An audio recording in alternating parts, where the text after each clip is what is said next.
Big Boss Malayalam season 5 carnival ടാസ്കിൽ ശോഭ വിജയിച്ചിരിക്കുകയാണ് കേട്ടോ.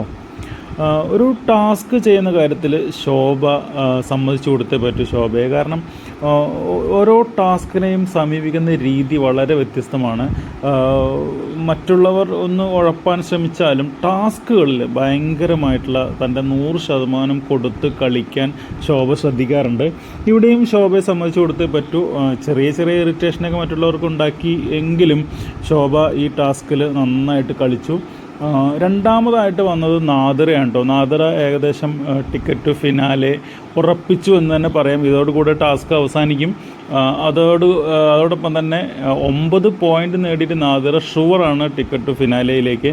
ഇനി എന്തെങ്കിലും ട്വിസ്റ്റുകളുണ്ടോ എന്നുള്ളത് അറിയില്ല. ഇനി നാളെ എന്തെങ്കിലും ഗെയിമുകളുണ്ടോ, ലാലേട്ടൻ്റെ മുന്നിൽ വെച്ച് എന്തെങ്കിലും ഗെയിമുണ്ടോ, ചെറിയ ചെറിയ എന്തെങ്കിലും ഗെയിമുകളുണ്ടോ അറിയില്ല. എന്തായാലും ശോഭ ഇതിൽ വിജയിച്ചു. Ticket to finale നാദിറയും.